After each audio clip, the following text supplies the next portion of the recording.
Ako po si Ace Cabigan, 45 years old. Nakatira po ako dito sa Carmona City, Cavite. Mahirap yung buhay ng isang tall teller. So, exposed ka sa maraming tao. Minsan, yung init ng ulo ng tao, mapupunta sa'yo, pagdating nila sa booth, yung mga traffic, minsan sa'yo ibubunton, bagal-bagal, ganun ba? Kasi merong time po, parehas naman kami may trabaho, pero lagi kaming bipit. May mga pagkakataon pa nga, talagang wala kami pera. Ayun po, nung nangyari sa amin yun po yung nag-motivate sa amin para lalo po kami magsikap sa tulong ng Diyos. So, ayun po, doon na nag-umpisa na mag-isip kami ng ibang business na maaaring hawak namin yung oras namin. Dumating minsan sa bahay yung tiyuto ng asawa ko, may no-offer daw na water refilling station. So, second hand yung unit. Naisip namin, sige, subukan natin.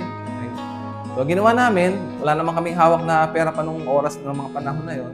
So, nanghiram kami sa isang kaibigan. So, sa madaling salita, nabili namin yung unit. So, meron naman po kasi kaming pwesto dyan sa Carmona na hindi kami mangungupahan. So, ganun po, din nag-umpisa kami. Ayan, nag-umpisa na si water station. Kahit pa paano po, meron na kaming maliliit na mga customer, mga resellers. Ayan. Ayun, hindi po namin alam. Siyempre, wala po kaming idea. Hindi pala natatapos dun yun. Kailangan mo pala may pan-deliver ka. Kailangan meron kang galon para ipapahiram mo sa mga reseller mo para dumami yung market mo. Ayun, doon po kami talaga nahirapan. So, hindi namin namamalayan, nakaka-4,000 galon na pala kami. Tapos, nung naging inventory kami, 200 lang yung bumabalik. Yung pala, yung ibang mga pinahiram namin, kinuha yung galon, sa iba nagpa-refill, gano'n. Ang ginawa namin, dun sa mga resellers namin, sa mga customer, pinapahulugan namin yung galon para maingatan yung galon. At the same time, sila lang ang gagamit, no? Exclusive lang para sa kanila. So tuloy-tuloy naman, since 2015 po, unti-unti dumadami yung mga customer, nagkaroon na kami ng mga customer sa mga pabrika. Nagsikap po kami, makabili pa ng isang pan-deliver, tricycle, at least dalawa na sila. So pag maraming customer, nakapoprovide namin yung pangangailangan nila. No? Pagtawag nila, nakakapunta kami kaagad. Hanggang sa, ayun, patuloy po, dumadami. Lalo na po kapag mainit ang panahon. Yung mga umorder po ng paisa sa beses ng linggo, nagiging 3 beses po. So talagang mataas po. So ayun po, nakapag-provide pa rin po kami ng isang malaki-laki, yung chariot naman. So meron na kaming 3 pan-deliver. Ayun po, nung pandemic po, yun medyo, syempre, lahat halos struggle. Kasi lahat halos ng establishment, sarado. Kami lang po yung bukas. Kasi nga tubig siya, kailangan talaga ng tao. So kami talaga yung nakakapunta sa mga bahay-bahay para mag-deliver ng tubig. Siyempre, nakatulong din kami doon sa mga kamag-anak ni Mrs. Particular. Kasi kaysa naman kumuha pa kami ng ibang empleyado sa hindi namin kilala.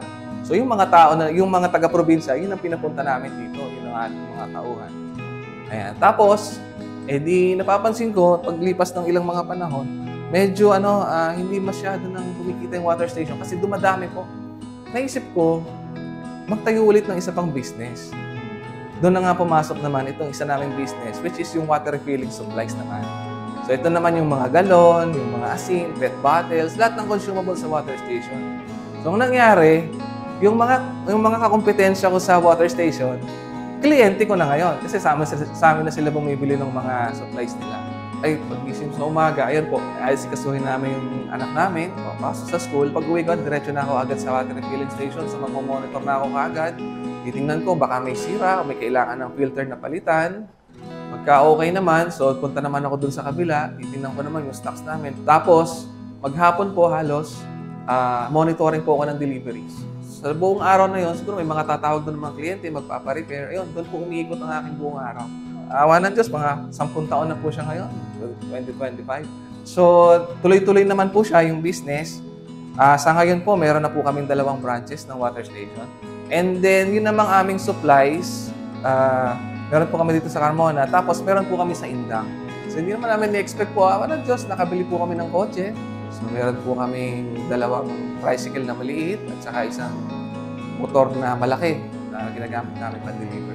Siyempre, yung pangangailangan po ng anak namin, na ipoprovide naman namin, awa tulong. Saka kami po, masasabi ko po na compared po dati, mas maginhawa po awa tulong ng Panginoon. At saka siyempre po, mas may pagkakataon po kami na makatulong dun sa mga kailangan sa aming mga mahal sa buhay. Pinagpapasalamat po namin palagi. Siyempre po, yung pagsama po sa aming mga paghahanap buhay sa araw-araw, yung pag-guide po niya, siguro po, yung maipapayo lang natin dun sa mga gusto ng business na ganito, pagtagubilin natin sa Diyos. At syempre po, pag nakasabong tayo ng biyaya, palagi pong may bahagi ang paggawa ng mabuti. Ipagtiwala sa Diyos ang lahat ng ating ginagawa, lakipan ng sipag at tiyaga, laban lang.